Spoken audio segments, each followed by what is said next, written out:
Ողջույն սիրելի առույցներ, ես այժմ կներկայացնեմ 2023 թվականի նոյեմբեր ամսվա կանխատեսումները այն մարդկանց համար, ովքեր ծնվել են առույց նշանի ներքո։ Դե ինձ սիրելիներս, ձեր ամիսը կարելի ասել բաժանվում է երկու մասի, ամսվա առաջին հատվածը ձեր գլխավոր մոլորակ արևը, մինչև ամսի 23-ը գտնվում է ձեր 4-րդ ոլորտում, այսինքն մինչև ամսի 23-ը զբաղված եք լինելու տան հարցերով, ծնողների հարցերով, երեխաների խնդիրներով, անշարժ գույքի առք ու վաճառքով կամ բնակարանի տեղափոխությամբ կամ ինչ-որ հողատարածք եք գնում կամ վաճառում այդ հարցերով։ Իսկ ամսի 23-ից հետո արդեն եւ արևը եւ Մարսը մուտք են գործում ձեր 5-րդ ոլորտ, նշանակում է այստեղ ավելի շատ առույցների համար ակտիվանում է երեխաների թեման, սիրահարվածության թեման, ինչու՞ չէ նաեւ հանգստի մեկնելու ծրագիրը։ Սկսեմ ամեն ինչ սկզբից, ամսի 8-ից մեր գեղեցկուհի Վեներան տեղափոխվում է ձեր 3-րդ ոլորտ եւ որտեղ Վեներան է, այնտեղ ամեն ինչ հաճելի է։ Եթե շարժվենք այս կարգախոսով, ուրեմն 3-րդ ոլորտում, այսինքն մտերիմների շրջանում առույցների մոտ սպասվում են հաճելի շփումներ, հաճելի միջոցառումներ, այստեղ ձեր շրջապատը կհամալրվի հաճելի կանանցով, որոնց հետ դուք կհամագործակցեք կամ պարզապես կշփվեք անձնական հարթակում։ Ամսի 10-ից Մերկուրի մոլորակը տեղափոխվում է ձեր 5-րդ ոլորտ։ Սիրելիներս, երբ Մերկուրին հայտնվում է 5-րդ ոլորտում, այստեղ շատ ակտիվանում են շփումները, ծանոթությունները, սրանք ավելի շատ կրում են ոչ թե գործնական, այլ անձնական բնույթի շփումներ։ Այստեղ հնարավոր է ծանոթանալ ինչ-որ մեկի հետ, որի հետ ունեք, ասենք, նույն ընդհանրությունները, նույն խմբակին եք հաճախում, նույն սպորտ զալն եք հաճախում կամ ունեք ենթադրենք նույն հակվածությունը եւ ծանոթանում եք, սկսում եք ավելի մտերմանալ այդ մարդու հետ։ Նաեւ Մերկուրին 5-րդ ոլորտում այստեղ բերում է երեխաների թեման։ Հնարավոր է, եթե ձեր երեխաները մանկապարտեզ կամ դպրոց են հաճախում կամ թեկուզ բուհ են հաճախում, ապա նրանց հարցերով շատ ակտիվորեն սկսում եք զբաղվել։ Ամսի 13-ին տեղի է ունենում նորալուսին ձեր 4-րդ ոլորտում։ Սիրելիներս, երբ նորալուսին է, սա նշանակում է նորություններ են, նոր ծրագիր է, նոր հնարավորություն, ինչու՞ չէ նաև նոր խնդիրներ են սպասվում այստեղ։ 4-րդ ոլորտը նշեցի արդեն սա մեր տունն է, մեր ծնողներն են, մեր տան անդամներն են, մեր անշարժ գույքն է, մեր բնակության վայրն է։ Եվ այստեղ որոշակի նորություններ պետք է լինեն։ Միգուցե որոշել եք վերանորոգում սկսել ձեր տանը, միգուցե ձեր տանը անդամ է ավելանում, երեխա է ծնվում կամ ինչ-որ մեկը, որը վաղուց հեռվում էր ապրում, օտարերկրում էր ապրում կամ այլ քաղաքում, վերադառնում է ընտանիք եւ ձեր անդամների ցանկը համալրվում է։ Նաև այստեղ նոր բնակարանի, նոր անշարժ գույքի կամ նոր հողատարածքի գնման մասին կարող է լինել խոսքը։ Նշեմ նաև, որ ամսի 18-ին Արևը եւ Մարսը միանում են ձեր 4-րդ ոլորտում։ Սիրելիներս, Արևը եւ Մարսը երբ միանում են, այս միությունը իր ազդեցությունը պահպանում է 2 տարի ժամկետով, նշանակում է ամսի 18-ին կամ նրա մոտակա օրերին։ Այն ամենը, ինչ տեղի կունենա ձեր տանը կամ ձեր անշարժ գույքի հետ կապված, կամ ձեր ծնողների կամ տան անդամների հետ կապված,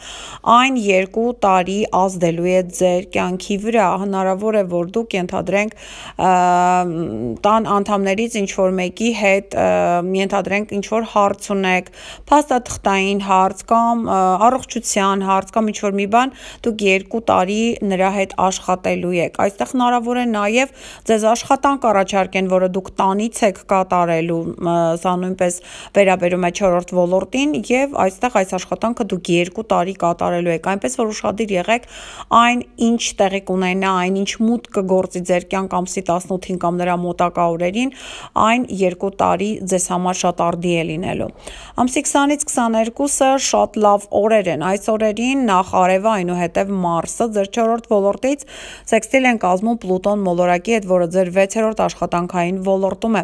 Եվ նշանակում է այստեղ շատ լավ հարցեր կարող եք լուծել, կապված անշարժ գույքի հետ, կապված բնակարանային առք ու վաճառքի հետ, կապված ձեր աշխատանքի հետ, ինչու՞ չէ նաև կարելի է եւ բժշկի գնալ առողջության հետ կապված նույնպես շատ լավ նորություններ են ձեզ սպասվում։ Ամսի 24-ին արդեն Մարս մոլորակը տեղափոխվում է ձեր 5-րդ ոլորտ, ամսի 23-ից էլ արևն է ձեր 5-րդ ոլորտում։ Դե ինձ սիրելիներս, ամսի 23-ից հետո, երբ Մարսն էլ արդեն մուտք կգործի այստեղ, ակտիվանում է թեման, լուսավորվում է այն թեման, որը վերաբերում է մեր երեխաներին։ 5-րդ ոլորտը սա այն ամենն է, ինչը մեզ հաճույք է պատճառում։ Սա առաջին հերթին մեր երեխաներն են, հնարավոր է մենք մտածենք երեխա ունենալու մասին, կամ արդեն ամսի 23-ից հետո ծնվի երեխան, կամ ձեր երեխան չէ, միգուցե ձեր եղբոր երեխան է, ձեր տանը երեխա է ավելանում, երեխայի ձայն է հնչելու։ Նաև այստեղ 5-րդ ոլորտը ներկայացնում է սերահարվածության զգացումը, եթե դուք երեխաների ծրագիր չունեք ձեր կյանքում, ապա այստեղ հնարավոր ամսի 23-ից հետո ձեր կյանքում ինչ որ մարդ հայտնվի, որի հետ կունենաք ինչ որ ռոմանտիկ սիրավեպ։ Նաև 5-րդ ոլորտը ներկայացնում է հանգստի մեկնելու ծրագրերը, եւ հնարավոր է, որ դուք ենթադրենք աշխատել եք, շատ բուռն գրաֆիկ եք ունեցել, այժմ հանգստի եք ցանկանում մեկնել, ամսի 23-ից հետո մեկնում եք հանգստի։ Սակայն տեսեք, Մարս մոլորակը նույնպես գտնվում է ձեր 5-րդ ոլորտում, այնպես որ пассив հանգիստը ձեզ չի սպասվում, դուք շատ ակտիվ եք հանգստանալու։ Եվ ամսի 27-ին տեղի է ունենում լիալուսին։ Լիալուսինը տեղի ունենում ձեր 11-րդ ոլորտում։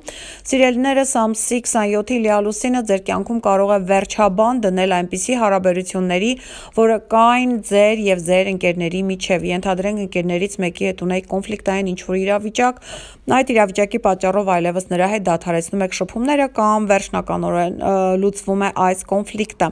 Նաև այստեղ եթե օնլայն հարթակում ունեիք բիզնես, ապա այդ բիզնեսի հետ կապված նույնպես բարձեցումներ կարող են լինել, այսինքն դուք հստակ կհաշվարկեք այդ բիզնեսը իրեն արդարացնում է թե ոչ։ 11-րդ ոլորտը նաև օնլայն հարթակում շփումներն են, հնարավոր է այստեղ դուք ամսի 27-ից հետո դադարեցնեք որոշ մարդկանց հետ շփումները եւ ավելի լուրջ աշխատանքով զբաղվեք։ Դե ինձ սիրելիներս, այսքանը նոյեմբեր ամսվա համար, կհանդիպենք հաջորդ հոլովակում, առայժմ։